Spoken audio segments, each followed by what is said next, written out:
Assalamualaikum warahmatullahi wabarakatuh. Alhamdulillah, untuk mata kuliah teknik penulisan karya ilmiah di Prodi PIAUD semester 5 Aiman Cirebon kali ini, kita akan memulai materi perkuliahan yang kedua, pertemuan yang keempat, yang akan dipresentasikan oleh saudari atau Ibu Nana Istanarot. Tema kali ini tema yang sangat penting terkait writing skill mahasiswa. Bagaimana yang kita ketahui bahwa mahasiswa diharapkan atau seyogyanya mampu membuat sebuah karya tulis minimal berupa makalah secara baik dan benar dalam proses perkuliahan, dan nanti di akhirnya akan mampu membuat tugas akhir berupa skripsi yang tentu secara kualitas penulisan maupun kuantitas halamannya jauh lebih berat, lebih banyak, dan lebih tebal daripada makalah. Ini urgensi teknik pembuatan makalah. Baik, mari kita simak bersama-sama presentasi dari Ibu Nana Istanarot terkait dengan teknik penulisan makalah secara baik dan benar. Silakan.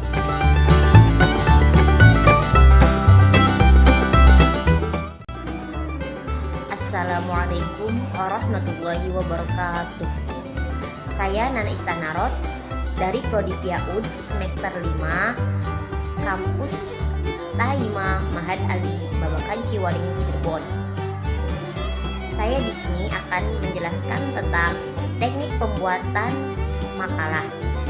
Nah, tugas ini diajukan untuk memenuhi tugas teknik penulisan karya ilmiah yang diampu oleh Pak Noval Maliki, SPD.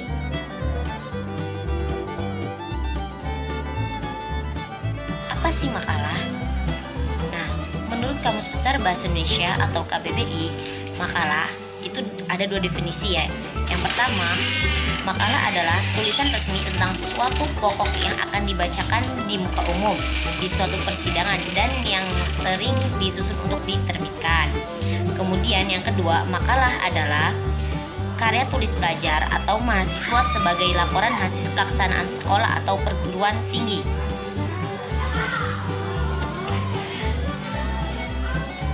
Kemudian jika kita ingin melihat lebih dalam lagi arti makalah menurut beberapa ahli, maka akan lebih banyak definisinya. Menurut WJS Purwadarminta pada tahun 1944 mengartikan bahwa makalah adalah sebagai uraian tertulis yang membahas suatu masalah tertentu yang dikemukakan untuk mendapat pembahasan lebih lanjut.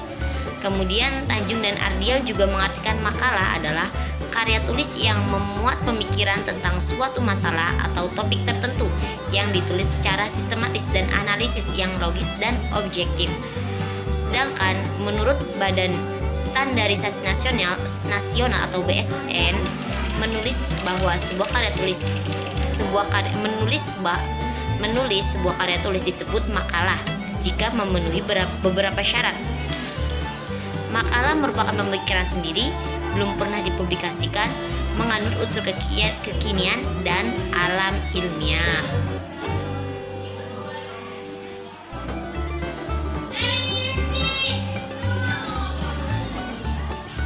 Tujuan dari penulisan makalah sendiri adalah untuk memecahkan suatu masalah, menambah pengetahuan, ilmu, dan konsep pengetahuan tentang satu pokok masalah tertentu. Kemudian juga untuk membina dan melatih kemampuan menulis ilmiah dan berpikir ilmiah bagi kita yang menulisnya. Nah, untuk masalah-masalah dalam kajian penulisan makalah ini disesuaikan dengan alur yang akan kita pelajari ya.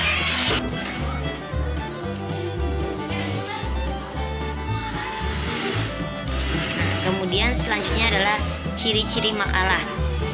Ciri-ciri makalah itu ada dua ya. Yang pertama itu objektif dan yang kedua itu faktual.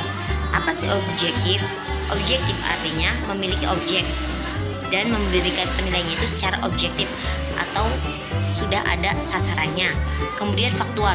Faktual artinya dibuat berdasarkan fakta yang dapat dipertanggungjawabkan kebenarannya. Apa sih maksud dari faktual? Maksud dari faktual ini, makalah atau permasalahannya itu sesuai dengan fakta yang terjadi di lapangan, tidak berdasarkan opini-opini penulisnya saja. Itu ya.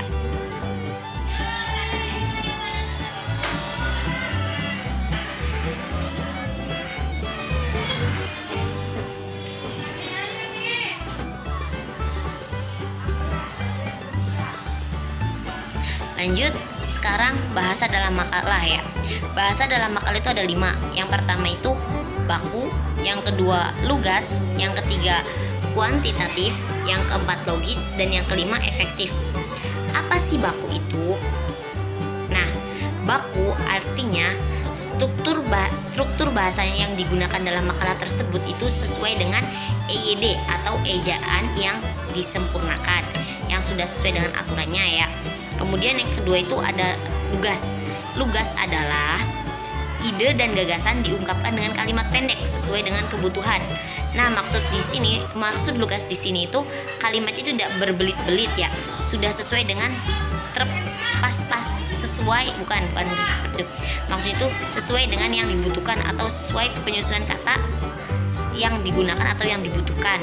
Tidak melenceng atau tidak berbelit-belit sekali ya. Kemudian yang ketiga itu kuantitatif. Kuantitatif artinya keterangan yang dikemukakan pada kalimat dapat diukur secara pasti atau memiliki data-data yang real ya, yang bisa diukur. Kemudian yang keempat logis.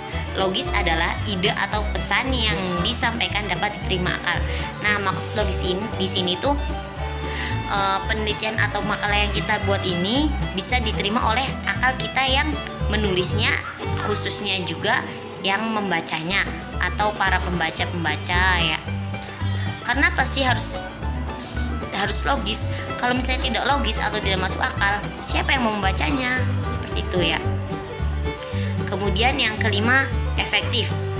Efektif adalah ide yang diungkapkan sesuai dengan ide yang dimaksudkan, baik oleh penutur atau penulis maupun oleh penyimak atau pembaca. Jadi kalimatnya itu efektif ya, tidak pasif. Seperti itu.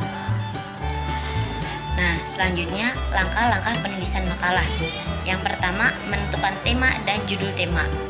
Nah, kenapa sih harus menentukan tema dan judul tema? Tentunya ini sangat penting ya, karena kalau misalnya kita tidak menentukan judul dan temanya dari awal, maka kita tidak akan bisa mengkerucutkan permasalahan-permasalahan yang ada. Kemudian yang kedua, mengumpulkan bahan-bahan atau materi. Nah, sebelum kita membuat makalah, kita kan sudah menentukan tema. Kemudian kita itu mencari referensi atau bahan-bahan yang akan kita gunakan atau yang akan kita jadikan satu dalam sebuah makalah. Kemudian menyeleksi bahan ya, atau menyeleksi materi. Nah, setelah kita tadi kan sudah mengumpulkan bahan, atau contohnya itu ada beberapa buku yang kita ambil. Nah, dari beberapa buku kita mengumpulkan jadi satu, kemudian kita menyeleksi mana sih yang akan kita masukkan dalam makalah kita dan mana yang akan dibuang, poin-poin tertentunya ya. Kemudian membuat kerangka karangan. Nah, setelah kita sudah mendapatkan bahan-bahannya dan sudah menyeleksi, maka kita harus menyusun kerangka karangannya. Kemudian kita menyesuaikan yang dari bahan yang sebelumnya itu di mana yang ada di poin A, mana yang di poin B, dan mana yang di poin C, seperti itu ya. Atau mana bagian pembahasan A, pembahasan B, pembahasan C, atau mana yang landasan teori, mana penutup, dan mana pembukaan, atau ya intinya seperti itu. Kemudian mengembangkan kerangka karangan. Nah, ini kalimatnya aja yang kita kembangkan. Nah, sebenarnya kita sudah mendapatkan dari buku, kemudian kita rangkai lagi atau kita perjelas lagi sesuai dengan bahasa yang kita inginkan.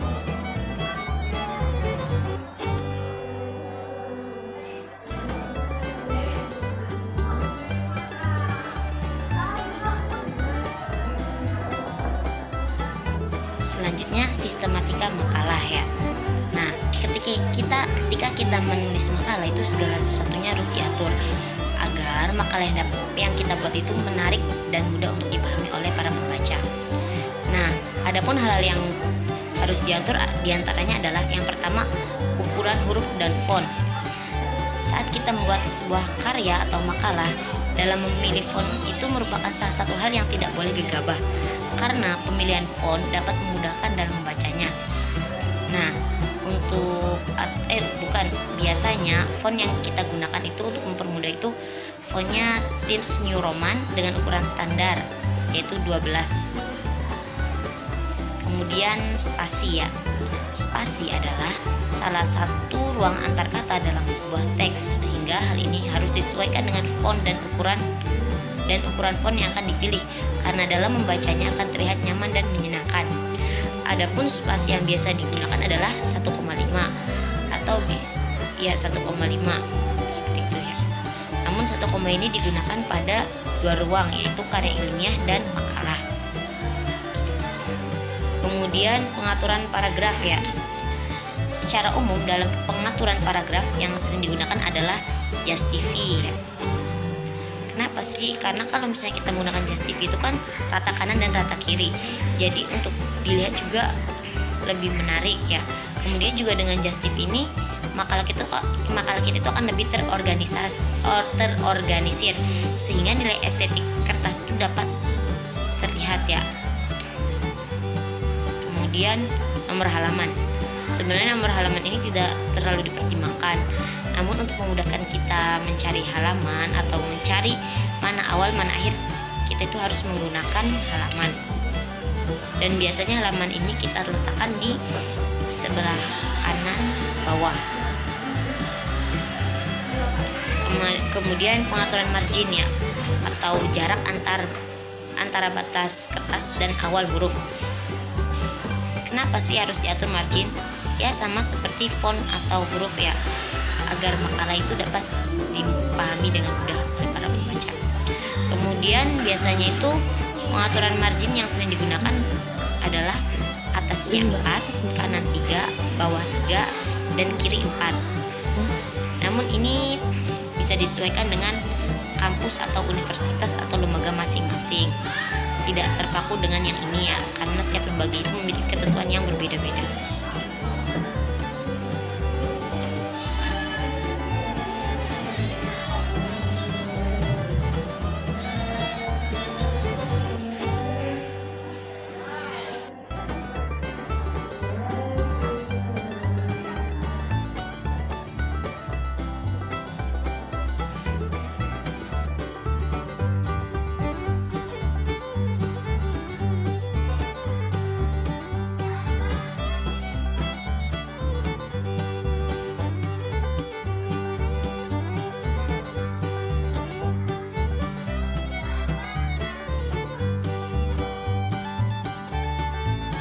Sekarang saya akan sedikit memaparkan atau menunjukkan ya contoh makalah yang pernah saya buat. Nah, di sini itu ada judul.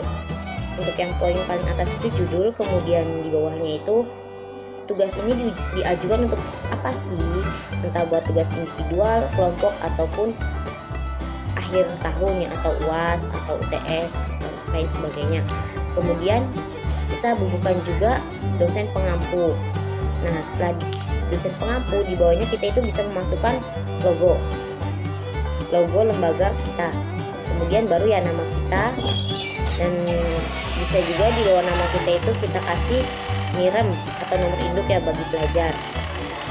Kemudian di bawahnya baru lembaga pendidikan kita dari prodi, kemudian jurusan, kemudian nama lembaganya. Nah, setelah itu di bawahnya itu baru alamatnya seperti ini.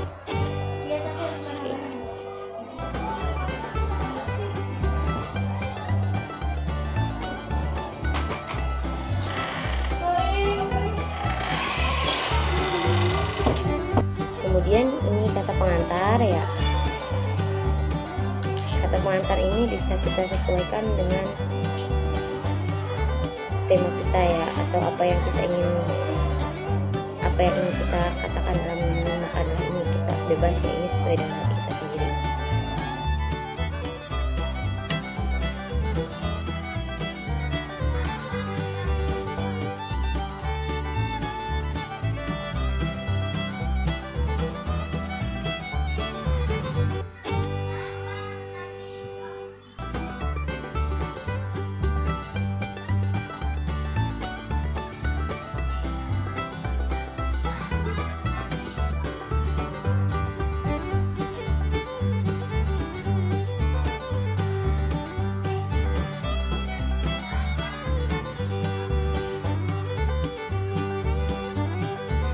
Kemudian ini daftar isi seperti ini ya.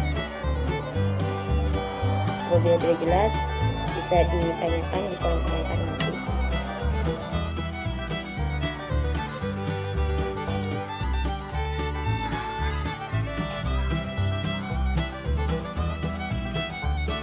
Itu ada 3 bab ya. Yang pertama itu pendahuluan, kemudian yang kedua itu pembahasan, dan yang ketiga itu penutup. Nah, di dalam penutup ini kita menggunakan kesimpulan. Nah, untuk makalah itu biasanya ada yang menggunakan landasan teori dan ada yang tidak ya. Beda-beda setiap lembaga juga. Ada yang mengharuskan adanya landasan teori dan ada juga yang tidak mengharuskan.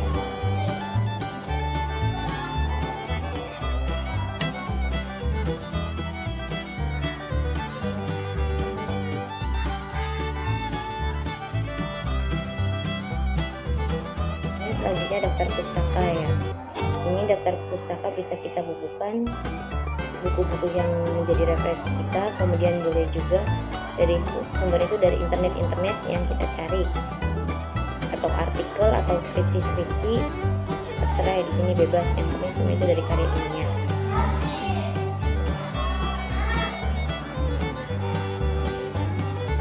Nah, mungkin cukup sekian ya dari saya.